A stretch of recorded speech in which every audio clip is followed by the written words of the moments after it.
Labdien! Mūsu šodien senioru skolā, kā jau bija plānots, tikšanās ar ministru Reinu Zulnieku, jo kam tad visvairāk varētu rūpēt seniori, kā labklājības ministram. Un mums ir liels prieks un gods, ka pie mums ir arī Zaļās zemnieku savienības frakcijas priekšsēdētāja vietnieks Augusts Birmans. Lūdzu, kungi, jums šīs vietas, lūdzu, šeit. Kā mēs sakam vecākiem priekšām? Es jau 15 bieži. Jā, nē, jūs lūdzu tur, jā. Labi, es tad sākšu, ļoti īsti pastāvēšu, lai vēl visi redzētu. Prieks jūs atkal šeit pie jums būt un satikties. Man tiešām prieks, ka man bija tā iespēja arī kopā ar Augustu atnākt, jo es jau varu pašķiet, man likās, ka Augustam jau, Augusts ir jau tā kā jau ļoti ilgi bijis, bet tā pieredze un tā zināšanas un tā prasme 3 soļus uz priekšu, es noteikti no viņu mācos joprojām. Un jo vienmēr saka, politika ir jānāk jauniem cilvēkiem, bet jauniem cilvēkiem kaut kā jāmācās. Un vienmēr pieredzējuši cilvēki var sniegt tādu informāciju. Es jums pastāstīšu no ministrijas puses, varbūt kaut ko vairāk, tāda viena aktualitāte jau noteikti joprojām ir senioru skolas un bāzes pensija, par ko joprojām tiek diskutēts. Un es domāju, ka Augusts varētu pastāstīt, kas izdevās mūsu frakcijai, kas neizdevās un ko plāno darīt uz priekšu. Tad atgriežos pie bāzes pensijas, man tagad jau katrā televīzijā šo jautājumu uzdod. Es mājā dodos uz ministru kabinetu, kur man ir jāprezentē 4. reizi jau vienu to pašu, jo, kā es arī iepriekš teicu, es gribēju tā, ka bāzes pensijas mums ir jau šī gada 1. janvāra, bet es teiktu koalīcijas partneri tā greizsirdība, ka mēs to panācām ieslēdzās, es uzskatu, jo es teicu, tā nav ne uzulnieki, ne ZZS, tā ir nepieciešamība, jo papildus piemaksas senioriem 85 plus un 80 ir vajadzīgs, jo viņam ir mazākās pensijas. Bet es darīšu visu, protams, ka rudenī ir vēlēšanas, bet mans uzdevums ir līdz rudenim izstrādāt likumu, kā sliktākā gadījumā no nākamā gada janvāra, lai kaut ko jau uz rudeni padomātu. Bet man līdz oktobrim galvenais ir ielikt likumā, kā nākamais stājās spēkā. Vai nākamais, kurš vai man būs tā iespēja 4 gadus strādāt, vai nākamais, kas nāk, vai nevar no likuma izņemt ārā. Bet es bijis jau kādās 60 senioru biedrībās gada laikā, jo man ir svarīgi runāt uz vietas, jums jau esmu bieži, un tas, kas tagad ir aktuāls, tas ir senioru skolu projekts. Atsaucība ir milzīga, es jau zinu, ka man nepietiks finansējums, man ir vēl, jo seniori baigas, es esmu pamanījis to, ka seniori pēdējo 10 gadu laikā ir palikuši 2 reizes aktīvāk nekā agrāk. Un es jau to Valmieras piemēru visu stāstu, ka man bija tāda kundzīga, kur stāsta, ka viņai ir maza pensija, viss slikti, pasniegs neatnes pastus un sako čības, izsaukšu policiju, jo viņš zālē iebrauc ar vienu riteni, viņi iestājās pensionāru biedrībā, viņi saka, es kļūstu skaistāka, bagātāka, gudrākā un jaunāka. Tā kā tieši tā, un jūs esat viena no aktīvākajiem senioriem Latvijā, un tas noteikti pagarina mūžības, par ko es esmu pārliecināts, un jūsu roku locīšanas arī vienmēr forši strādā. Bet, līdz 12. mājām tad ir jāiesniedz, un es domāju, ka Lilita jau aktīvi strādā pieteikums, un tad būs izvērtēšana, un apmēram, es esmu droši, ka jūs kā viena no aktīvākajām un intelektuālākajām biedrībām, es domāju, tiksiet pie finansējuma, ka ko tad varētu sākt aprūt jau rudenī, kas būs augusts, septembris, un ar šo finansējumu varētu vairāk lektorus piesaistīt, varat veselīgie pasākumi, varat digitālās pratības, jo tagad ir interesanti, man reģionos tāds viens jautājums izlec ārā kā tā apkrāšanas stāsta. Par apkrāšanu internetā, apkrāšanu telefonu zvanos. Es domāju, arī šī ir tāda aktuāla lekcija, kas interesē senioriem, jo ar mākslīgā intelekta ienākšanu iekšā viņš kļūst ar vien ticamāks. Ka tev pazvanam, ka tā arī ir.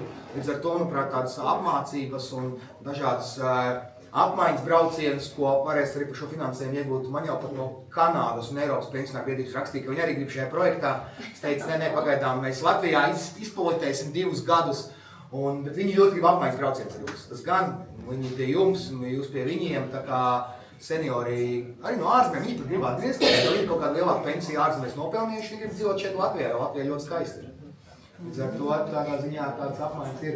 Bet es nezinu, varbūt pirms es dot vārdu Augustam, varbūt ir vēl kāds jautājums, ko jūs man gribat pajautāt. Paklausīsimies. Par ministriju apvienošanu var pateikt. Jā. Protams, ka nevajag. Protams, ka nē, jo es jau teicu, es biju katrā pašvaldībā gadu laikā, un man arvien mazāk prasa par pensiju jautājumiem, par dažādiem senioru sociālajiem, man prasas vai par veselības aprūpi. Par ārstu nepieejamību, par garām rindām, par zāļu cenām. Un es domāju, svarīgi būt nevis labu strādājošu ministriju pievienot pie veselības ministriju, bet atrisināt tur tās problēmas uz vietas. Jo es pats uz savu to, es esmu smējos, mana vidējā dēla piena zobu bezmaksas remonts maksāja 500 eiro. Un tagad arī biju, vakar man vecākais sportā dabūja traumu, naktī biju slimnīcā aizbraucis, jo viņam iepriekš bija mugurkaula diska plīsums, bet man maziņš. Tagad pateica, ka nekas nav. Un mēs vienkārši bez diagnozes aizbraucām prom. Un šie stāsti, es esmu pats izbaudījis uz saviem bērniem, kā eksperimentiem, es smējos šo te veselības aprūpu, manuprāt, rudenī visām politiskajām partijām, kā prioritāte jābūt veselības aprūpu. Jo ir ļoti daudz un dažādas neizdarības tieši veselības aprūpē, un to apvienošanas stāstu es smējos, ko tad mēs pensijas betonā liksim iekšā. Līdz ar to es domāju, ka ir jāsakārto veselības aprūpas sistēma.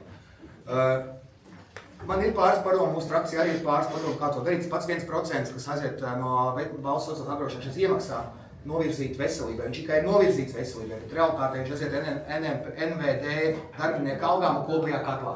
Un tas ir nepareizi. Tie ir 160 miljoni, ko mēs varētu veselības aprūpē ielikt. Līdz ar to es domāju, ka visām politiskām partijām veselības aprūpē būtu numur 1. Un ir jāsakārto esošā ministrija, nevis ir jāpaņem labi strādājuši, manuprāt, ministrija. Jo Lietuvā ir kā mums, Igaunijā ir viena ministrija, bet viņa ir daktere un sociālā sfēra viņai ir 5. prioritāte. Tā kā, jau 2000. tā vai jau 2. gadā viņus atdalīja ar mērķi pārāk lielu. Un tagad mēs varam fokusēties. Tā kā es arī esmu pret. Un man gan nepatīk tas virsraksts, kur viņi bija sākumā ielikuši, ka jaunai vienotībai prioritāte būs ministri apvienošana. Manuprāt, prioritātei jābūt rindu mazināšanai, zāļu cenu samazināšanai, tādai nevis ministru kā apvienot. Kā es smējos, 2 nabagas apvienos, tas bagātāks būs. Tā kā problēmas tur ir daudz, un es domāju, ka nākamais saimai mums būtu jārisina. 2. pensiju līmenis, tas jau noteikti jūs neskatāt, bet ir jāvērtē. Bērni mums ir. Precīzi. Mazbērni. Kāds jūsu uzskats ir? Vajag ņemt ārā, nevajag ņemt ārā? Nevajag. Bišķi ņemt ārā? Nevajag.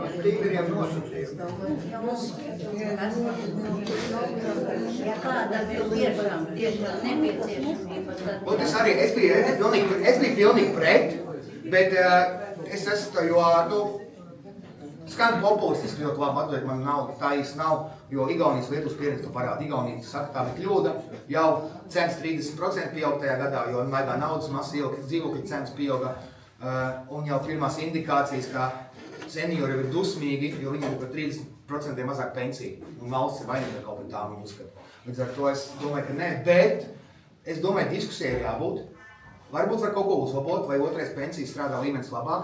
Varbūt tiešām, es būtu teici, ka ja ir tiešām pirms pensija, kas ir dārgas zāles onkoloģija, iespējams ar kaut kādu koncīliju lēmumu varētu operācijai zālēm šā novirzīt kam cilvēkam. Tas ir diskutējums, bet rūp sakot, nesačakariem labi strādājuši sistēmu dēļ populisma, bet to, ka ir jāpārvērtē, jo es varu publiski teikt, man ir svarīgi, lai seniors aizjūt 75 gadu vecumā saņem pēc iespējas lielāku pensiju. Lai eksperti risina šos jautājumus. Tāpēc es domāju, ka ir jābūt uzmanīgiem, lēnām garām, aicinām ekspertus, diskutējam, kā uzlabot esošo, varbūt var kaut ko medicinalizēt, nezinu, bet es neesmu tik liels eksperts. Jo tā izteiktā doma, ka ja tagad izņem to 2. līmeni, mēs katrs varam izdomāt jebkuru pamatojumu, ja? Ka faktiski tad, kad viņš aizies pensijā, viņš cietīs no tā. Viņš būs maz nodrošinātais vai viņam būs maza pensija un atkal valstī būs viņš jāstutē. Ja? Tā kā te ir jāizvērtē šī doma. Precīzi. Man tāds pats viedoklis, tā kā ir jāvērtē, jādiskutē, bet tā vienkārši izņemt, jo man draugi bija Lietuvā aizbraukuši, viņi sajūtās tā kā Ziemassvētku tirdziņā. Visu pirka cilvēki, ko vien var, neieguldīt savā nākotnē. Jā, Marijai ir labs jautājums, vai otro pensijas līmeni var mantot? Šis arī ir viens no jautājumiem, ko mēs uzdošam. Tas ir ļoti svarīgi. Jo Man trešo ir nevis var. valstī, bet ģimenei. Ja nu var jau norādīt, jebkurā gadījumā tagad jau viņš var mantot. Var norādīt tuviniekam, var norādīt draugam, ģimenes locekļiem, bet tas ir jāatķeksē vienreiz. Ja neatķeksē, tad gan viņš aiziet valstī. Tagad jau var. Bet varbūt automātiski, mēs darījām, man arī atšķirās viedokļi, daudz saka, ka vajag automātiski kaut kam, bet kam, ja nav tas otrs puses, tad kā viņš aiziet. Šitie jautājumi, ko ekspertiem ir jāapsēžās, jāizdomā, kā labāk iegūst seniori. Bet es domāju, jo es šodien arī jau baigi ilgi nevarēšu, man ir jābrauc uz Jēkabu šodien vēl. Es varbūt došu, tad varbūt, ja nav jautājumu, tad varbūt augustā. Tā, es gribu teikt, ka vēlreiz es lūdzu, mēs jau pagājušajā reizē savācām, mēs kuldīgi arī nodevām aptauju. Mēs radām tādu un vadām tādu aptauju par šo veselības ministrijas un labklājības ministrijas apvienošanu. Un cilvēkiem, lai būtu arī dikti skaidrs, jā, es jau esmu pārsūtījis, jā, ik pa laiku mums. Kāds ir viedoklis? Dažāds ir viedoklis, tāpēc, ka veselība ir ļoti švaka, tad domā, ka būs Labklājības nauda ieliks iekšā. Jā, jums, bet ir arī citāds, ir tāds. Un, lai cilvēki arī to zinātu, mēs esam savā aptaujā pieminējuši to, ka 2003. gadā jau tur tika izveidot no labklājības ministrijas, atdalījās veselības ministrija. Tā kā ir jau mums tāda prakse, ka bijis kopā, vai tad bija dikti labi, laikam jau ar dikti labi nebija, tāpēc arī atdalīja. Nu, tā kā mēs to darām, to kā, bet es zinu, ka ministrs to zina jau ļoti sen, un visus dokumentus nosūtīšu vēlreiz, bet mēs tomēr gribam runāt arī tiešām par senioru likumu. Un tad es tagad cienījamam deputātu kungam, mēs komisijā esam iesnieguši 25. gada 25. februārī. Jā, bez komisijas stāv. Jā, sociālā un darba lietu komisijā. Nezinu, kāpēc ilgi komisijā stāvēja 9. septembrī. Man ir atkal raksts, ka 9. septembrī tālāk ir nodots komisijām citām un nodots, ja. Un te ir tas arī drusku apraksts un prezentācija ļoti labi, tā ir mūsu mājas likuma, ja? Senioru politika un senioru likums. Kur mēs atpaliekam? Te ir daudz, kas rakstīts, kā ir Francijā, kā ir Čehijā, Polijā. Jā, un tā, es aizsūtīšu, jā, ko es aizsūtīšu. Un tā ir lieta, ja zaļie zemnieki grib palīdzēt senioriem, tad atcerieties, ka ir jauniešu likums. Kāpēc mēs esam sliktāki? Un mēs pie tā stipri piestrādājam, mums ir savu senioru saimi, Barbara Girgensons citīgi piestrādājas. Likums nav sarežģīts. Jā, tur tikai beigās ir teikts, ka par šo likumu varētu atbildēt labklājības ministrija. Likums, kā jūs zināt, likumdošanā... Visu ņem, kā tu zini. Jā, mēs arī esam priecīgi, bet likumdošanā jau mēs neprasām naudu. Un īstenībā šis likums ir pamats, kur definēs beidzot, kas tad ir seniors. Piemēram, vakardien prezentēja senioru brīvprātīgo darbu. Un pavisam godīgi man kāds prasīja, bet no kāda vecuma tad pie tevīm drīkst iet, tas ir no tā, kā saka tie 65. Mēs te likumā jau esam norādījuši to 55, tā kā mēs jau sen esam, tev vēl jāpagaida. Tāpēc es dodu, jūs varēsiet palasīt, bet es pārsūtīšu arī, bet es atvainojos, tas bija ļoti svarīgi, lai arī to dzirdētu. Jā, paldies. Jā. Labi, tad teiksim paldies ministram, jā. Es jau pat pasēdēšu. Tas ir patīkami, ka patīk. Laikam, jā, nu, es biju jums pirmo reizi, bet ar citiem cilvēkiem dzīvē jau mazums esam tikušies, jo tas laiks jau ir garš bijis. Un man uzreiz brīdināja vadība, ka šodien, kad jārunā, ir jārunā tādās kategorijās, ko es vai mūsu pārstāvētāji politiskais spēks ir izdarījis, ko dara patreiz un ko izdarīs uz priekšu. Un tad nāk vēlēšanas, bet es neveizvēsiešu aģitāciju, bet vienkārši katrs no šeit klāsošiem uz vienu jautājumu tomēr prātā padomājot un sapratat. Gadi ir bijuši, un es pats esmu politikā no 2002. gada, ja? Un ir divas lietas, kas vienmēr man tā kā politiķi ir bijuši prioritāti, jo katrs izvēlās savas prioritātes, un es strādāju attiecīgās komisijās. Viena šī lieta, tā ir, protams, bijusi cilvēktiesības, es jau kā no 2002. gada es Saeimas cilvēktiesību lietu komisijā.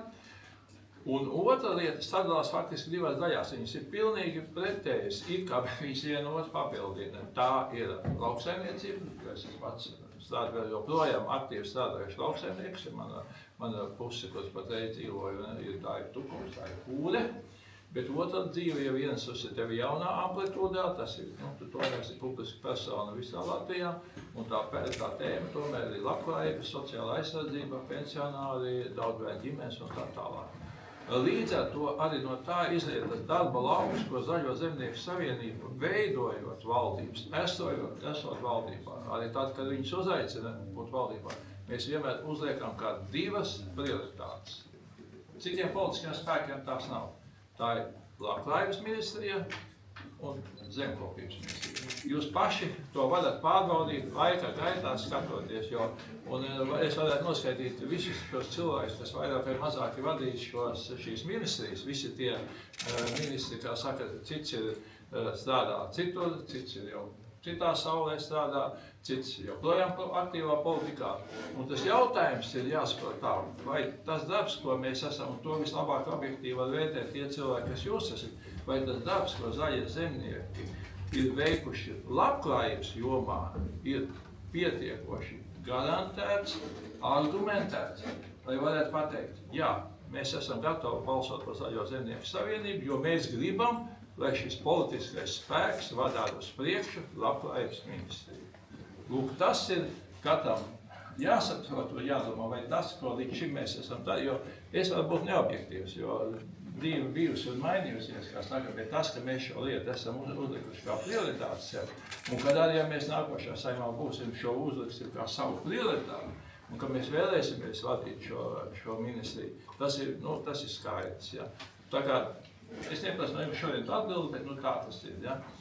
Arī tas ir tas viens, ko es domāju par tiem padarītiem tādiem. Un, protams, otra lieta tā ir lauksaimniecība, jo tas ir iekodēts šis vārds mūsu pašā nosaukumā, un arī, pat cik es pats esmu zemnieku savienības, 5 ilgi bija šis partijas vadītājs arī. Tas pats par sevi ir saprotams, ka tā ir mūsu absolūta prioritāte. Bet, dzīve ir vienas, ka tev arī jāpilda citu pienākumu, un tāpēc es politikā, lai tos pildītu. Tas, ko es redzu, ka tas dzīves ritums ir strauši un ka tā dzīve nav viegla, es tīri paskatoties uz Reinu to šodien redzēju. Un ziniet, kas tas ir? Reina šajā amatā ir gadu un 1 mēnesi.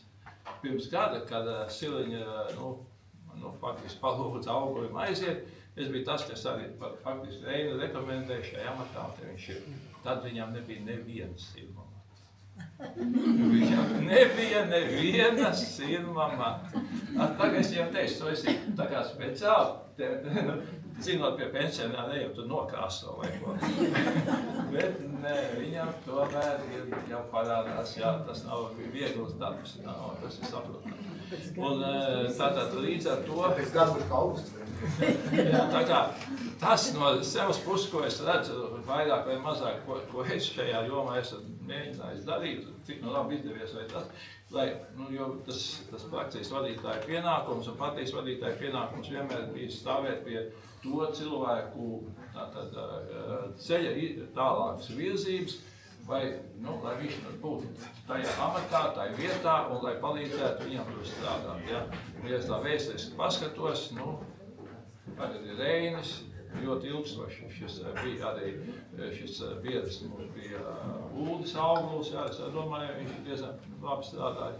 Man liekas, Dagnijas Starti bija savā laikā, arī mēs tāds stamies jau diezgan ilgi, jā. Cilvēki ir bijuši, un katram tas dzīves ceļš ir tagad savādāks bijis.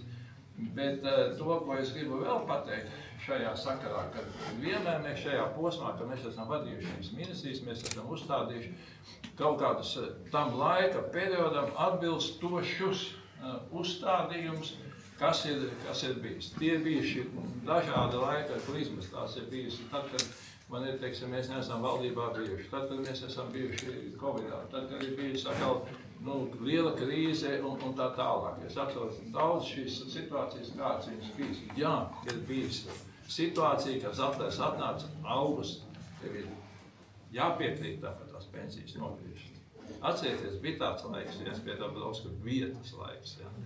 Jā, un tas bija toreiz Es neteikšu, es nelieku ļoti toreiz, tas bija tas izvēle, un tā viņš arī bija tas stāsts, ka faktiski mums toreiz tas solis tas aizgāja, un tas nebija pareizs lēmums, bet zināmā mērā laika periodā tas iekrita tad, kad tā Latvija bija tajā bedrē, kur viņi, bet ir bijuši citi periodi, atkal, kad mēs ļoti esam slikti iestājušies par šiem piemaksām, par to, ka lai ātrāk cilvēki var, teiksim, šo indeksāciju, nu, un pašiem nebūtu jāveic, tur ir daudz un dažādas lietas. Tāpēc runājot par šo periodu, tagad jau pārnākot pie nākošā perioda, kas ir tas, kas šodien mums ir šajā konkrētā jomā, tātad tas ir jautājums, ko jau Reinis pateica. Un nepavēlti, es ieliku savā Facebookā, ko sabiedrība domā par šo 2 ministriju apvienošanos. Labklājība ar veselību. Es neesmu baigās sociālo to tīklu fans, vai ne, un tas īpaši nav, bet man tas bija interesanti. Un tur bija apmēram 20,000 skatījumu par šo lietu. Faktiski, jā, tas ir diezgan daudz pie Facebook. Jā. Nu, faktiski tie komentāri, es jums pateiktu, bija vienos vārtos. Nedrīkst to darīt, nevar to darīt, tā ir kļūda. Un, protams, ka tur ir daudz tādas argumenti arī jāsaka, nu, birokrātija un mazums, bet nu, tas ir skaidrs, ka ir viena nozare vairāk vai mazāk, kas ir zināmā mērā sakārtot. Tā ir šī labklājības joma, šīs pensijas, un šie pabalsti un tā tālāk, un prasās nākošie soli, par ko mēs arī šī vidē, jā, pavasaris. Superīgs stundas. Pavasaris, jā.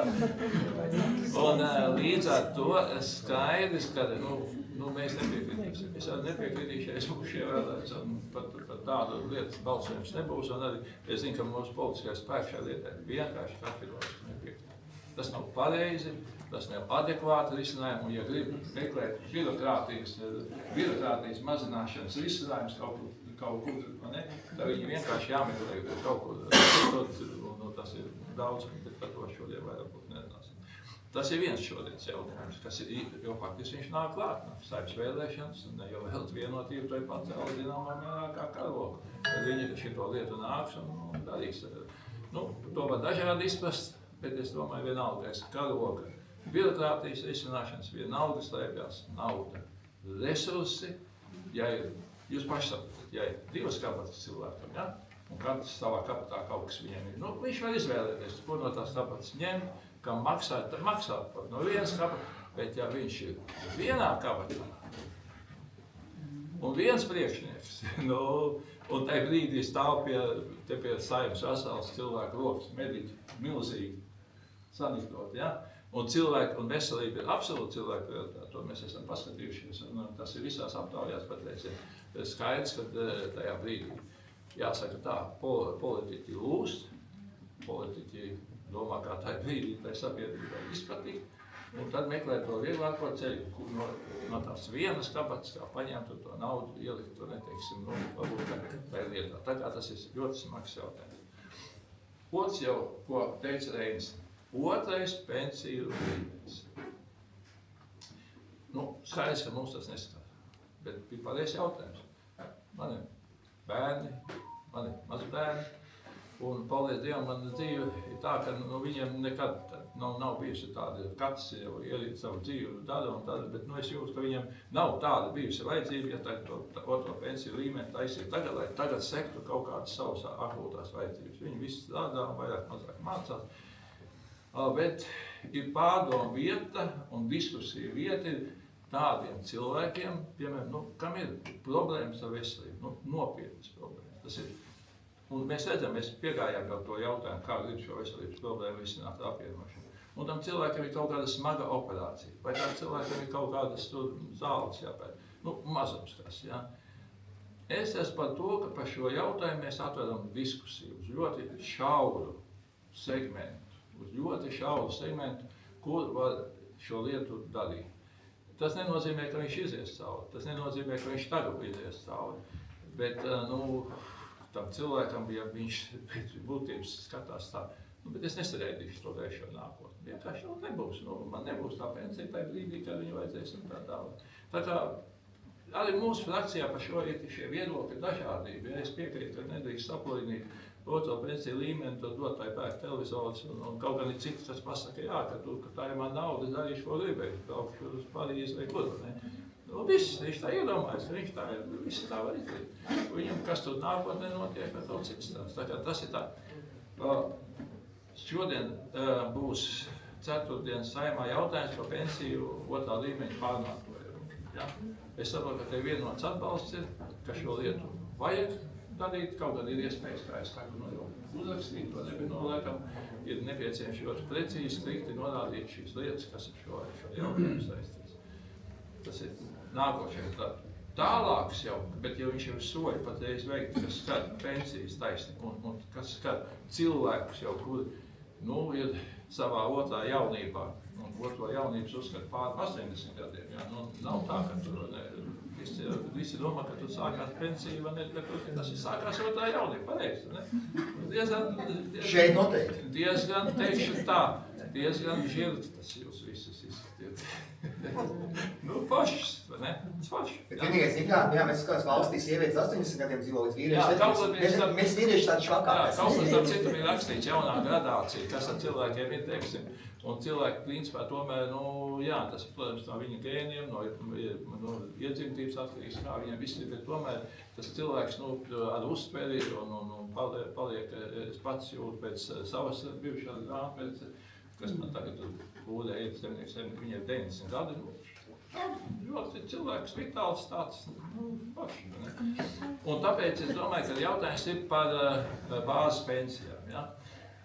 Tas ir cīņa, kas mums ir jāizved un kas ir faktiski, es domāju, ka ir uzsākt jau šogad ar Reņa starpniecību, bet kas ir faktiski jāieliek ir iekšā nākošās valdības deklarācijā, ka mēs pie šo jautājumu uzliekam tā kā galdā, ka viņš ir vienkārši jāizdara.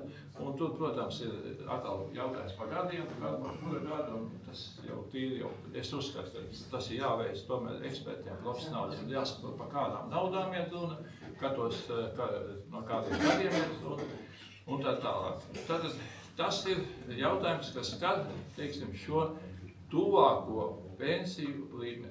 Par senioru likumu. Godīgi sakot, es kaut kā biju palaidis to garām, bet es domāju, jā, kāpēc ne? Kāpēc ir bērnu likums, vai ne? Jauniešu likums, jā. Vispār šī, kāpēc nevarētu būt senioru likums? Es tur neredzu nekādas, citreiz vienmēr mums Saeimas juridiskais birojas pārmet par dažādām lietām, ka tas jauc to likumdošanas bāzi, ka neieguļas tajā kopējā ainā. Es domāju, ka viņš ļoti nopietni ieguļas, jo Latvijā ir ļoti liela sabiedrības daļa, kas ir seniori, vecumā, un es domāju, ka tas ir tikai būtu pelnīts, lai šai cilvēku lokam būtu šis likums, un es ar Andri Bērziņu pārnāšu, cik tālu lielā, es vienkārši neesmu sekojis tai lietai līdz, man tā nav bijis, cik viņš tālu patreiz atrodās. Tā. Jau izstāstīt, mēs to vienmēr kursinām, mēs ejam komisijās un mēs to runājam, un mēs ar Bērziņu kungu Andru esam runājuši, un viņš ir teicis, visas komisijas jau ir īstenībā iepazīstināts, un arī ministrijām visām jau bija arī izsūtīts. Tagad ir tā, ka vienai ministrijai ir tālāk jānāk ar iniciatīvu, ka šādu likumu vajadzētu. Mans uzskats ir tāds, ja seniors saka, vajag... Jā, es atbildēšu. Nē, mans uzskats tāds ir seniori, visi seniori valsts saka, viņš vajag, es jau tikai par, bet tas, ko mēs arī ļoti runājām, dalās viedokļi, vai vajag vai nevajag. Jā. Un vajadzētu būt pašiem senioriem, jo Pensiju federācija saka īsti nē, tad vienbrīd saka citas organizācijas jā. Ja Andris Bērziņš sākumā jā, tad nē. Tur jau nekas cits nav, tur kādi teikt, nav, jā, tur nav. Tur likumiem citiem, un galvenais nav pretrunā ar citu likumu. Jā, tieši tāpēc nevajag pensiju likumu vaļā, bet šādi. Es teiktu, kādu kā jauns likums, paliek tāds, Viņš nav garš, viņam ir kāds 16, 17 panti tikai. Mūsu juristi cītīgi, likumi ir, piedodiet, likumi ir daudz garāki, ja? Mūsu juristi cītīgi ir pie tā strādājusi un ir skatījusies citu valsts. Ko jūs pamainīts, nekoši pēdējais? Nē, tas ir pilnīgi beidz, ka mēs iedodam likumdevējiem, kas Saeimai iesniedzam, mēs vairs neko nemainām, es nezinu, kā jūs. Ja jūs sakat, ka vajag, varam darīt, taču varbūt tiešām mēs savā starpā parunām. Un pavisam godīgi, jūs ticat man, jūs tad būsiet tie, kas aizstāvat mūs. Nē, bet es gribēju teikt, man patīk arī konkrēti, tad mēs šodien ko novienojamies ļoti konkrēti. Kad jums ir nākošais, es saprotu, jūs bieži nākošais. Jā, un mēs jūs aicinām 13. maijā šeit. Jo tad mūsu godējumā cienījamā Ausma arī būs, jūs varēsiet arī sveikt. Un tad jau mēs varam runāt par nākošām lietām. Tad mēs frakcijas arī vadītāji arī Tad vēlreiz es tiku sistematizēt, izrunāties, pašu pirmo izrunāties vēlreiz ar Bārču. Bēziņu Bārču. Un Bēziņu Bārču atslēgas cilvēkiem, kas šajā jautājumā ir. Bārča, lai Bārča neceļ šumu, jāsaka, droks ne par šito jautājumu. Ar Andri primāri. Un ar Andri, lai viņš iet cauri. Es nobeigšu savu to stāstu vēl par dažām lietām, bet tās ir neskar varbūt pensionārs, bet vispār viņus skar, vai ne pensionārs. Jā, un tas ir tas, kas tūlīt augšā. Air Baltica. Air Baltica tā nav tikai vienkārša lieta par 30 miljoniem, kas tiek iedot šai kompānijai. Un varbūt citam no malas šeit, ko mēs tur cīkstējamies, ko mēs ņemamies ar viņiem un dodiet to naudu. Un atkal no otras puses cik tu pasaka, kāpēc viņiem dod to naudu, kā caurā maisā, kāpēc cukurs diabētiķiem, piemēram, nedod. Vienmēr ir bijusi šī pretības stāvēšana. Ar Air Baltica ir ļoti liela problēma tāda, ka Air Baltica faktiski ir viens, faktiski zināmā mērā viņš ir izaudzis par tādu tā kā mūsu valsts simbolu, mūsu valsts lidokļu sabiedrību. Un skaidrs, ka neviens negrib būt vairāk vai mazāk šīs sabiedrības kaprats. Vienkārši neiedot šo naudu, faktiski tagad būtu situācija tāda, ka sāktos faktiski maksāt nespējas procesu. Vienkārši sākos maksāt nespējas procesu. Un ir problēmas, ka vesela virkne cilvēku tomēr tos lidojumus vairāk vai mazāk pasūtījuši. Labi, nelido pensionāri, lido būtu uz bērni, lido viņu mazbērni. Ja? Un arī pensionāri lidoja. To ir ļoti grūti pateikt, un tāpēc mēs esam novienojušies, ka šos 30 miljonus jāizdod pēc ļoti stingriem noteikumiem, kur viņi saka. Dziļi, simptomātiski, tas, ka es vēl valēņiem tā uzprasīju, jo es atlaidietājs sekoju līdzi, ka pirmie 11 miljoni ir tur izmaksāti. Un kā jūs domājat, vai viņi degvielai aizgājuši? Kā tas stāst? Nē. Tā kā nav, vai ne tas stāsts par to, ka tas ir degvielai nav. Tas ir, es neprasīju, jo tur diezgan sensitīva tā informācija arī, ja? Bet tā ir, vai ne, vesela virkne citas lietas, kas tur ir sakrājušās tajā kompānijā, un kur rēķini jau šitā guļas viens uz otru, ja? Nerunājot nemaz par citu aizdevumu procentiem un tā. Problēma būs tāda, un atkal būs problēma, ka viņi nāks atkal pēc naudas. Viņi atkal nāks pēc naudas, un nebūs ilgi jāgaida. Un te ir tas lielais jautājums, jo viss tas, zināmā mērā, tas jau nav no tā nav kur paņemt, tā ir no kopējā valsts budžeta paņemt. Ja? Viņi kaut kam tiek paņemti no. Cik ilgi būs tas uzstādījums to kompāniju tā turēt? Patreiz viņš ir atvērts diskutējums jautājums valdībā, un tāpēc es jūs arī saku, ka jūs redzēsiet nemazums par šo jautājumu visādas peripētīs. Pilnīgi karsta tēma, bet arī ne veca, ne jauna tēma, bet jau kas tagad aktualizējāt, bet jūs varbūt viņas tā kā mazāk skan, bet tomēr katrs cilvēks, es uzskatu, ir vairāk vai mazāk tomēr nācis no laukuma. Varbūt es saprotu šeit vairāk līdzinieki, ja? Bet, saknes jau laukos ir radinieki, paziņas, draugi un tā tālāk. Tā lielā ažiotāža, kas patreiz ir pie vēja ģeneratoriem, ja? Jā, tas arī liels izšķiršanās jautājums, kā tālāk par šo tēmu iet.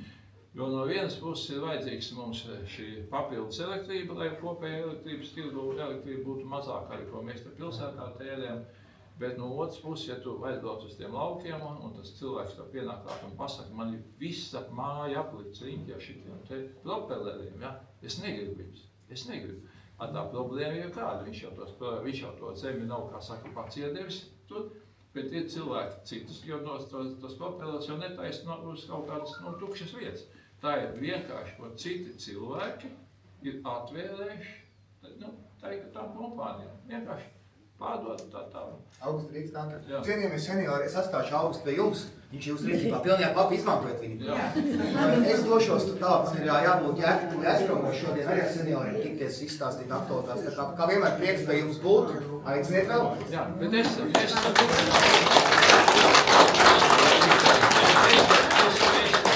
savu uzstāšanos arī pabeidzu, bet es viņu pabeidzu ar tādu domu, ka tomēr mums nāk 4. maijs, Latvijas valsts neatkarības atjaunošanas diena, deklarācijas pieņemšanas diena, un šeit mūsu līdzgaitnieki ir izveidojuši tādu grāmatu posteņos. Ļoti interesanta grāmata. Grāmata ir, ka barikādas atcerās žurnālisti. Kā tajā laikā bija, tas ir dokumentāla grāmata, ja, ar visām fotogrāfijām. Varbūt kāds sevi pat var tur tajā grāmatā ieraudzīt, grūti pateikt, bet es viņu šo grāmatu atdošu jūsu priekšā. Mums ir lasītāju klubiņš, tā kā mēs Jā, iepazīstam. jā, Mums ir lasītāju klubiņš, kas brīvprātīgi to ir tāds. Un šodien, starp citu, notiks lasītāju klubiņā nodarbība, un mēs tad dodam lasītāju klubiņā. Lasītāju klubiņš ir ļoti interesants. Viņi lasa vienu grāmatu un pēc tam to apspriež. Tur tā nav, ka sanes biblioteku. Tātad lūdzu nāc saņem jauno. Marija jau Nē. Man bija rakstīts, ka filologs, visi izstākais Filologs, un atbildīgais, jā. Es ceru, ka jums tāda nav, ja? Nē, mums nav. Mēs arī savā. Lūdzu, lasam, un tad pēc tam stāstīsim. Atļausiet Es neteiktu, ka es esmu šausmīgi steidzīgs, bet būtu labi, jo man ir nākošās komisijas, man jau šodien atbildēt. Es ar tādu laiku izbrīvējušies, bet es esmu gatavs atbildēt uz jautājumiem. Man ir jautājums. Jā. Tas jautājums tiks uzdots visām politiskām partijām, kas viesosies pie mums. Jautājums ir viens. Tagad tuvojieties vēlēšanām, visas partijas reklamē sevi avīzēs, televīzija un tā tālāk. Un mani jautājums viens visām partijām būs. Sakiet lūdzu, pozitīvais jums visiem ir ļoti labs, bet vai jūs varat noteikt un pateikt vismaz 1, 2, 3 kļūdas, kuras atskatoties atpakaļ, jūs esiet pieļāvuši? Personīgi? Nē, partija kā tāda. Jā. No partijas. Man tas ir ļoti, cik tālā pagātnē? Nu, ko no 2000. gada. Es domāju, no pagājušā gadsimta. Tad jūsu partijas nebija. Nē, Zemnieku savienība bija no 1917. gada. Nu jā, bet tik tālu neiesim. Tik tālu mēs Tad vēl neiesim, jā. nepaspēja to Jā, šūci bet saprast. es to esmu teicis, varbūt es šajā, tātad, es jums to izstāstīšu pilnīgi godīgi, jo tas ir viena lieta, kas man visu laiku kremtus, un es tāpēc arī to gribēju labot, un es to izlaboju, un daudz pārmet par to, bija skandāli, bija doma laukumā cilvēki un tā tālāk. Stambuls konvencija. Jo tad, kad mēs gājām zemnieku šīm vēlēšanām, mēs pateicām to, ka mēs Stambuls konvenciju neatbalstīsim. Un te nav runa par to, ka tās ir lietas, kas skar tātad vardarbību pret sievieti. Tas ir viss skaidrs, un tam ir speciāls likumdošanas normas. Tas viss ir zināmā mērā jau atrakstīts un ir iekšā veselajā virkne likumu, un tagad arī uzdots šis jautājums, sākot tātad arī Reinim ar atsevišķām normām pastiprināt vēl šo lietu. Vai ir atsevišķi likumi vai esošos likumus. Ir šī otrā diskutablā sadaļa. Ja? Es saprotu, ka visi vairāk vai mazāk ir lietas klusā par ko tur ir. Nu, tā ir sadaļa vai ne par šīm seksuālām minoritātiem un tā tālāk. Ja? Es kā cilvēks, kas visu mūžu, saprat tādu mūžu, politiskā tādu mūžu strādājis cilvēktiesību komisijā, es esmu zināmā mērā tolerants pret visādiem cilvēkiem. Man nav pēc tautības, nav pret ādas krāsas, nav pret viņu seksuālu orientāciju, nav pret viņiem nekāda aizsprieduma. Bet es esmu pret to, ka šī ideoloģija tiek caur dažādiem likumdošanas normām uzspiesta. Lūk tā. Es esmu vienkārši konservatīvs dabas cilvēks, tā es esmu audis, tā es esmu barots ar mātes pienu, tādi mani bijuši vecāki un tādi man visi ģimenes locekļi. Ja. Un līdz ar to tad, kad šī lieta gāja, mums šeit Saimā, es arī frakcijā par to ļoti nopietni runāju, mēs nevaram šo konvenciju atbalstīt, jo mēs esam teikuši strikt, ka mēs esam pretvīgi. Un tas ir pirms vēlēšanām teikts. Un tieši šā mūsu konservatīva uzskata pēc. Bet tajā brīdī, kad veidoja šo valdību, esošo Siliņas valdību, šis jautājums tika uzlikts galdā kā ultimāts. Vienkārši tika uzlikts kā ultimāts, ja vai nu jūs tur būsiet, vai nu jūs tur nebūsiet. Līdz ar to var izprast arī šīs valdības visus šos kašķus, šos strīdus, jo tur ir pilnīgi pretpoli savienojušies. Pretpols ideoloģiski progresīvi ar savu ideoloģiju un zaļie zemnieki ar savu. Un visu laiku notiek tās tīrēšanās, kā tos ideoloģijas sašķirmēt kopā. Ja. Un tajā brīdī faktiski frakcija vairāk vai mazāk, kas bija nosēdušies zināmā mērā, kā lai pareizi sakot, uz grunti, ja, un visu laiku netika ņemta valdībā, Lemberga pēc, ja, un līdz ar to viņi tur sēdēja, un viņiem bija izvēles priekšā, ne, teiksim, ko tālāk darīt, pēc šī ultimāta. Un šis balsojums tāpēc tāds bija, es nebalsoju, pēc tam pateicu, vai tu esi frakcijā, vai tu balso. Jā, tā ir politika, es jums pilnīgi atklāti stāstu, man jau savos gados nav kaut to blepot. Nu, bet tas principā ir kā jūsu plus, ka jūs nebalsojat to par... Jā, un tad viss tas beidzās ar to, kad... Bet es runāju par negatīvo, ko jūs neizdarījāt, bet varētu būt izdarījuši. To es prasīju. Redziet, ar to neizdarīšanu ir tā. Faktiski visas lietas, kas var būt neizdarītas, vairāk vai mazāk ir sadalās divās grupās. Ideoloģiskās lietas, un šitas jums pateicis, ja? Un otra lieta ir, kas balstās uz naudām. Un tas ir ļoti vienmēr bijis priekš manis strīdīgs jautājums. Vai es kaut kur populistiski nobalsoju par kādu vienu lietu, to naudu vienai vai otrai balsojumai iedodot? Kad es viņu atkal nogriezīšu kaut ko citu. Es varbūt baigi forši cilvēku varbūt izskatījies, jā. Un, teiksim, man jau īpaši, es nezinu, vēlēšanām reklāma nav vajadzīga. Kas man pazīst, tas zina, kā Rebs sunu. Viņš pasaka, vai viņš ir, vai viņš nav. Par mani visu cauri. Un es arī netaisos mainīt. Tā kā, ja man paprasītu to lielo jautājumu, vai es iesaistos laika mašīnā un brauktu apakaļ un kaut ko mainīt visā šajā sistēmā, pa sevi. Diez vai. Partija, to ir ļoti grūti pateikt. Es negribu būt populists. Ja es būtu populists, pateikt, mums vajadzēja nobalsot par pensijām, mums vajadzēja nobalsot par to, mums nevajadzēja pakļauties Zatleram savā laikā, ka viņš teica par tām pensiju samazināšanām, bet to vajadzēja. Bet ja es tā pateiktu, ka viss ir izdarīts, protams, es neiedošu jums gatavu 1, 2, 3 darbus, kas nav izdarīts. Vai arī, kas ir bijuši kļūdēni. Katram ir apakšā bijis, vismaz manā izpratnē, zināmi tādi pamatojumi, kāpēc tas lēmums ir bijis tā laikā tas. Vai tas arguments tajā brīdī ir bijis pareizs, to lai vērties sabiedrībā. Arī šobrīd šie lēmumi, kas ir jāpieņem, viņi ir ļoti smagi. Un tas būs, atnāks tas pats Air Baltics, ja, un prasties ar lielu varbūtību, jūs varēsiet sekot, viņš atnāks prasīs 150 miljonus. Paldies par atklātību, jā, paldies par atklātību, jo... Es nezinu atbildēt, es skatos pēc sejas īsti nav. Nē, es vienkārši domāju par to pašu Air Balticu, tā visa epopēja jau nesākās tagad pēdējā laikā. Jā. Viņa jau sākās tad, kad tā Air Baltica tapa un kad Klaustas nāca pie varas. Kur tad bija tās partijas, kas nesekoja un nepieņēma to lēmumu apstādināt? Jau redz, vakardien no tā raidījuma izskanēja, ka visu laiku mūs melo, bet mēs esam tā tauta, kas lasa avīzes, kas uzticās rakstītajam vārdam bieži.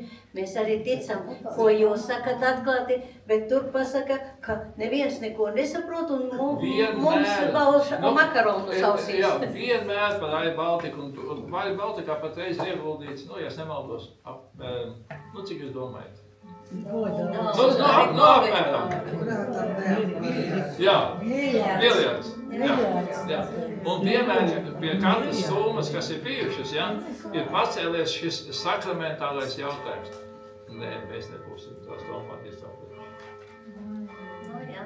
Un tas ir vienmēr bijis tā, kas tevi spiedz, jo kādam tai brīdī ir vajadzējis pateikt, ja, kad lūk, ja, apstājamies, beidzam to stāstu. Bet nevienam līdz šim arī mums, zaļiem zemniekiem, nav bijis tā drosme to pateikt, mēs par to lietu nebalsojam. Ja. Mēs nebalsojam. Nav. Tā tas ir bijis. Vajag. Jo ir vesels pats, kas tad aiziet un pasaka, nē, ko jūs darat, mums vajag kaut ko palīdzību. Man jautājumi ir tāds, pie zemes varbūt vairāk, jā? Jā. Vai Es aizsācīšu šeit višķi tā. partijai un frakcijai, tieši partijai, ir ēnu kabinets, lai jūs varētu redzēt bildi pa visu laukumu? Jā. Man liekas, ka tomēr nopietnēm un politiskam spēkam nepieciešams, lai būtu visiem, vismaz 13 cilvēku komandu vai citu, kas redz visu laukumu, kā es teiktu, katrai partijai nopietnē vajadzētu būt ēnu kabinetam savu. Mums ir tādi cilvēki. Protams, tā tas jābūt. Satiksmes ministrijā. Redziet, satiksmes ministrijā ir tagad jautājums tāds. Tas, kas nāk uz satiksmes ministriju, tam visu šito būs jātiek galā. Ja? Un jautājums ir, lai viņu tiktu galā, viennozīmīgi skaidrs, ka tas cilvēks manā izpratnē viņš nevar ielikt pilnīgi no zila gaisa kaut kur ieskiet. Man liekas, ka tam ir tomēr jābūt vienam no esošiem ministriem. Ja Valainis, piemēram, netiek pa premjeru, jo mēs esam viņu nominējuši pa premjeru, labs vai slikts, tas ir jums jautājums. Jā, tas ir jūsu lemšanā. Viņš varētu būt satiksmes ministrs, jo viņš ir izgājis savu šo visu stāstu, kas ir no ministra bijis jau ekonomika. Viņš ir lietas kustā. Tu nevari ieiet tāds, kas absolūti neko par to ne. Vai viņš? Jā. Nākošais. Varbūt, ka tas var būt Melnis. Arī ministrs, kas ir iepazīstis šo sistēmu, kas zina, kā strādā ierēdniecība, kā strādā funkcijas, kā strādā ministra kabinets, tas ir Melnis. Mēs varam atgriezties pie vecā stāsta un atkal nominēt Uldu Augulu, kas ir, viņam tur nekas nav faktiski jāiet, viņš zina. Es jums nosaucu 3 cilvēkus. Vismaz viens no viņiem tur dara.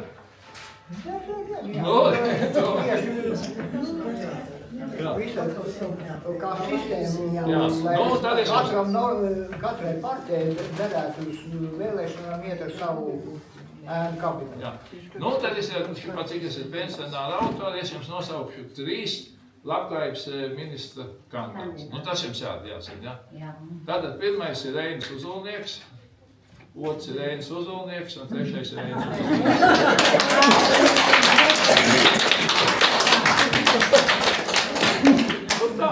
Nāciet arī jūs tikpat bieži kā Reinis pie mums. Saima mums ir plakot, ieskriet trešdienās. Jā, nē, es redziet, negribu izskatīties, ka es esmu, tā kā Salavēks atnāca, nav rīkot kā, vienkārši man izdevīgi pateikt. Jā, tas bija tikai vakardien. Jā, vakardien pēcpusdienā Reinis Uzulnieks man zvan.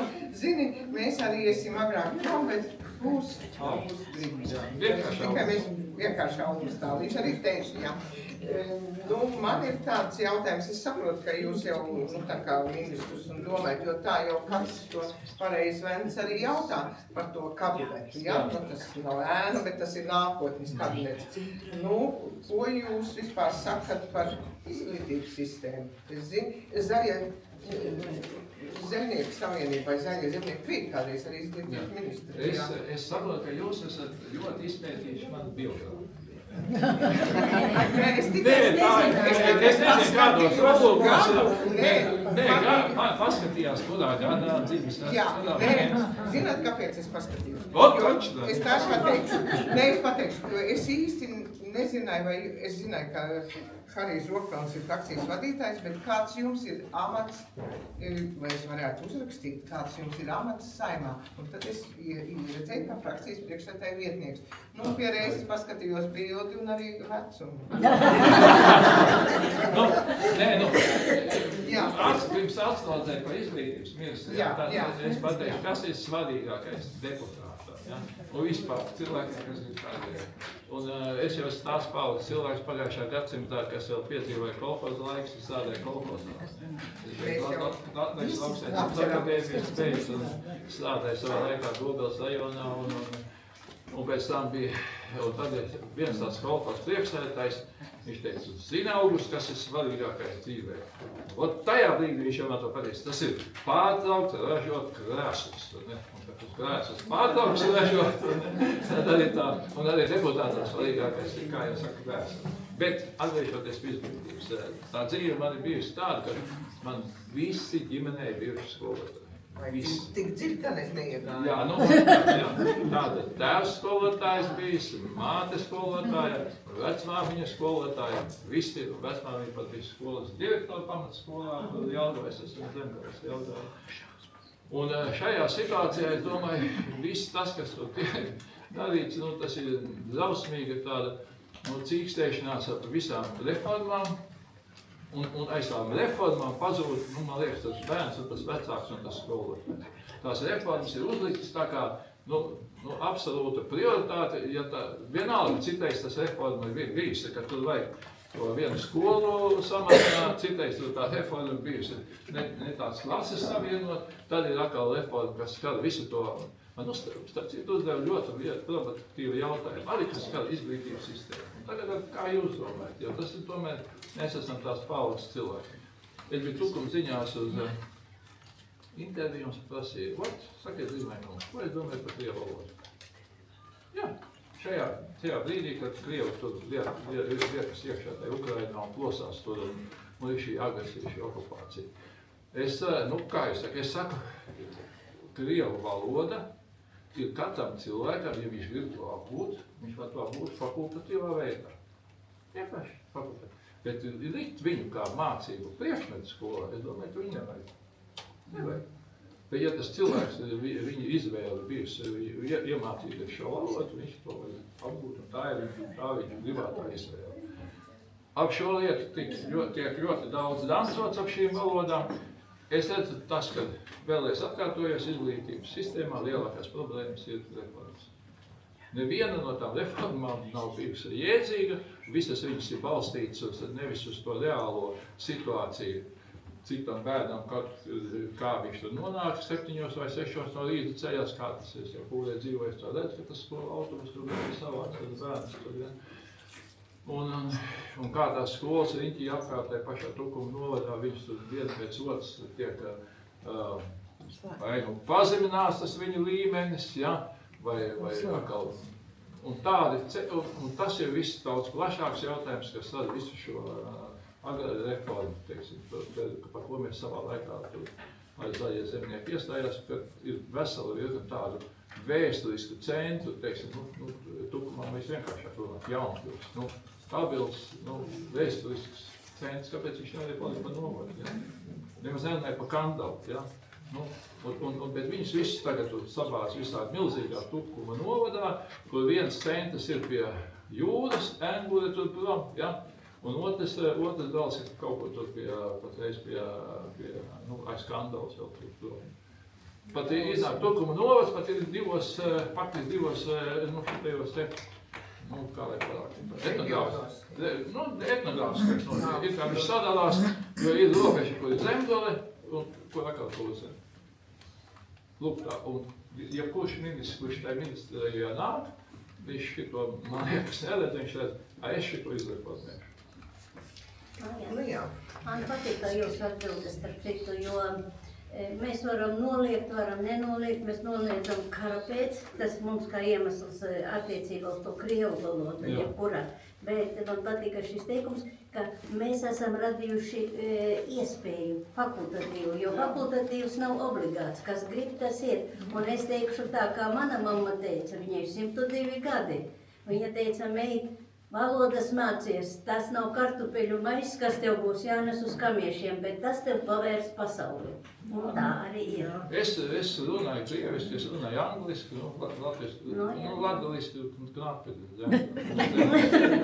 Jā, latgaliski arī ir iespēja mācīties fakultatīvi, tā kā pats galvenais ir nodrošināt iespēju, un cilvēks pats pieņem lēmumu, vajag, nevajag, un, protams, vecākis lēmumus. Varbūt vēl kādi jautājumi.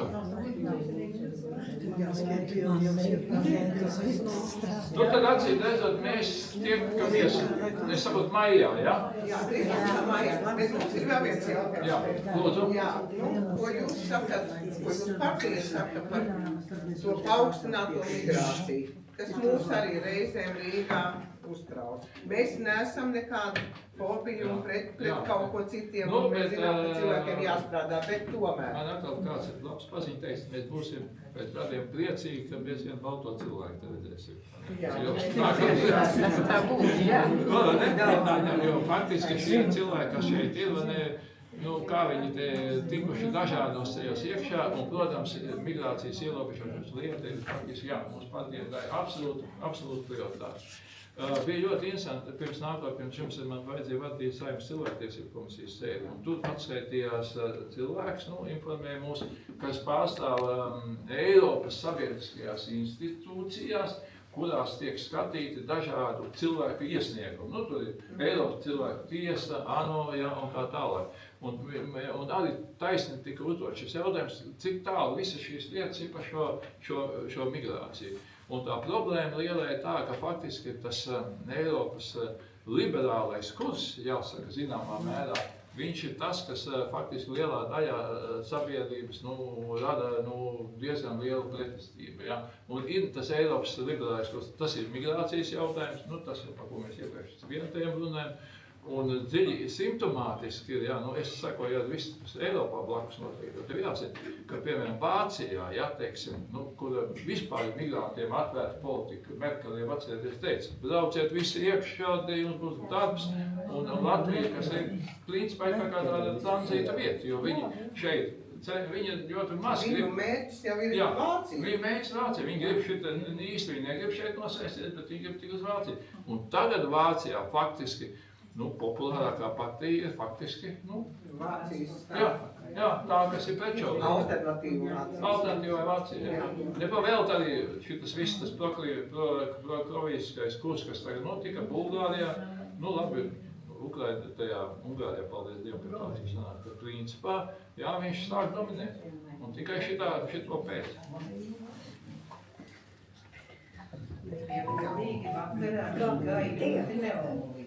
Jā.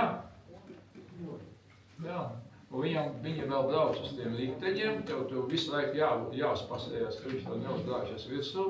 Tā melnās maskas visiem ir virsū, tās somas tur ir, es vēl tā domāju,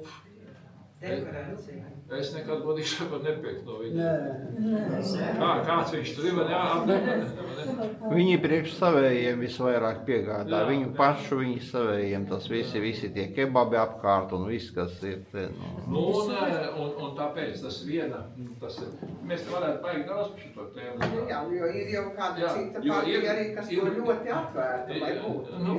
Progresīvi ir pats par sevi, bet tā ir pavisam cita auditorija, tur varētu daudz ko par viņiem runāt. Ar šiem migrantiem ir faktiski divas būtiskas lietas, kuras ir tās, kas viņus var, zināmā mērā akumulēt, un visa tā vēsture pierādījusi tā, ka pamatā tā lielākā vieta ir kopienu veidošana. Kopienu veidošana. Kā Vācijā. Jā, tas nozīmē viens iebrauc, un viņš ap sevi veido riņķi apkārt. Tālāk, ja viņš šeit iebrauc, ir vajadzīga viņam saucamā socializēšanās vide, ja? Un viens no socializēšanās vides ir ļoti būtiskiem viņiem faktoriem ir mošreiz. Tātad viņiem vajag izpaust savu reliģisko pārliecību, un tas, ka viņi tur tagad uz tās ielas, puciemā,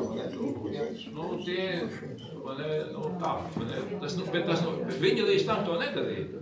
Bet ja viņi tagad to dara, tas nozīmē, ka viņi jūtās par sevi pārliecināti. Es tagad runas tāds, var tur vieni melni cilvēki nāk ārā. Es pateiktu, kā esmu nacists. Es nevēlos, ka viņi paliek šeit. Ir arī daudz, kas pie mums studē un mācās, bet ļoti liela daļa jau aiziet viņu, kas ir iegāds, kāpēc viņi atnākuši šeit.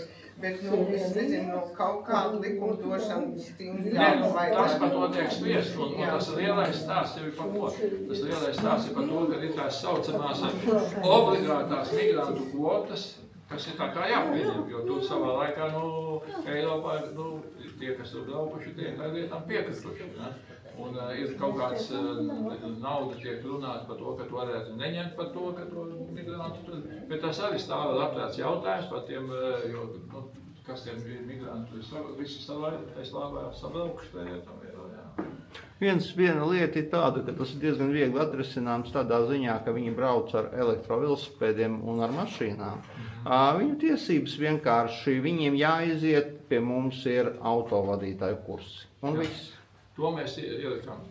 Jo tas ir viens no tiem, kas viņiem ierobežos, jo tas ir dārgi, tas patērē laiku, viņš strādāt nevar līdz ar to. To mēs, starp citu, tas aplītē šitādu normu, ka viņiem ir tas... Jābūt kaut kādiem normatīvajiem aktiem, ja viņš arī ir iebraucis šeit studēt, tad, ja viņš, kāpēc mūsu studenti var apskaitīt tur pēc kaut kāda semestru, tad viņi arī atskaita, un tad viņš vairs nevar šeit uzturēties, jo es zinu, ka ir daudz tās augstskolas, viņas kaut kā, viņas ir priecīgas, viņiem jau ir iemaksāts arī tie maksas, viņi jau samaksā, bet es teiktu, ka viena lieta, faktiski ir likumdošanas norma, otra, kā viņus tiek kontrolē. Faktiski Rīgā, tas ir riktīgi Rīgas jautājums, ne?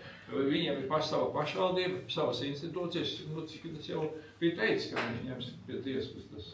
Mēs esam, mums ir bijis arī Rīgas pašvaldības policijas priekšnieku vietnieks, un viņi jau veic tos reidus, un viņi arī skata, bet tur jau, zinat, viņiem tur pat ir tāds pēdējā laikā izrādās, ka viņiem jau pašiem ir savi ienaidnieki, kas jau kaut kā ir aizbraukuši atpakaļ, un tie iesniedz sūdzību par citiem, kas ir šeit, jo izrādās viņš dzīvo ar tā tur jau sen prom esošā dokumentiem.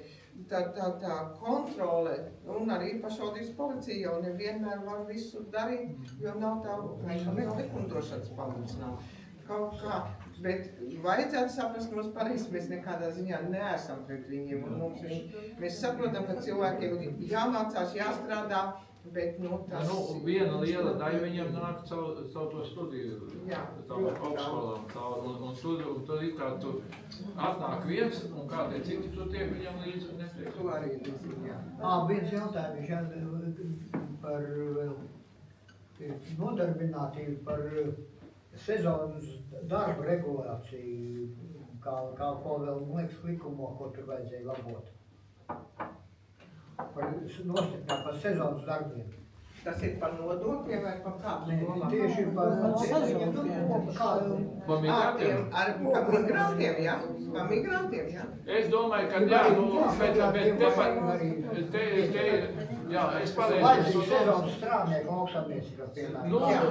Teikšu tā, ar to lauksaimniecības sezonas strādnieku, tas ir vairāk tās saimniecības, kuras ir nosacīti roku darbs, piemēram, tur zemeņu lasītāji, ogu lasītāji, piemēram, bet tur jau arī tagad aiziet tās visas tehnoloģijas tādas, bet par laukiem tur varētu daudz ko runāt, un man pašam ir cits profils graudu, un man tā jautājums tāds nav. Bet ir gan cita vieta, kur faktiski šos cilvēkus, pat ko ļoti pretējos, ļoti šai normai visām pretojās, darba devēja konfederācija, jo viņam vajag cilvēkus, kas ir būs objektos dažādos, kur viņam pietrūkstās. Un tur, piemēram, man pie mājas, kur Rīgā man ir tas dzīvoklis, es skatos, tur siltina māja, tur neviens nav mūsēji, tur nav varbūt darba uzraugs vienīgais, visi pārējie, tur ir kaut kādi, nezinu. Bet tos tomēr kontrolē, jo viņam ir tā uzturēšanās atļauja kā darba. Tur ir višķiņ cita lieta, jā. Un ja tie ir tie uzbeki vai tačīgi, kas strādā, es zinu, ka viņi arī tomēr brauc atpakaļ. Viņi neveido šeit kopīgi, ja? Bet jāstarp citu par tiem lauku strādniekiem, kas bija ļoti daudz vienlaik bija Ukraiņu iedzīvotāji, un arī tieši lauksaimniecībā tur zemenes lasīja un visu kaut ko, bet viņu kara dēļ arī viņi daudz nebrauca, un es zinu, ka daudzās vietās tomēr trūkst tie, un tur ir zemnieki jau cenšas, lai būtu tā uzturēšanās atļauja uz termiņu kaut kādu, jā. Nu, tas Cik es nav- esmu runājis ar saviem kolēģiem, lauksaimniekiem, darba spēka problēma ir laukos ļoti aktuāla. Un it sevišķi ir vai nu tas jautājums, kas skar mazpaudzēku, Vienkāršot darbs, jā, vai arī taisni otrādi, kas skar kvalificēt, jā, jo visas tehnikas, kas nāk iekšā, viņas ir ļoti, patreiz jau komplicētas, iekārtotas ļoti Traktoris modernas. kabīni ir ar Jā. daudziem monitoriem. Lūdzu, nu vēl ir kādi jautājumi? Nu, jā, mēs tad vienojāmies, jums arī atgādinās, un mēs sarunāsim ar frakciju. Tātad 13. maijā mēs turpinām. Cikos? 1:13 un 13. Jā? Nu labi, paldies jums! Paldies!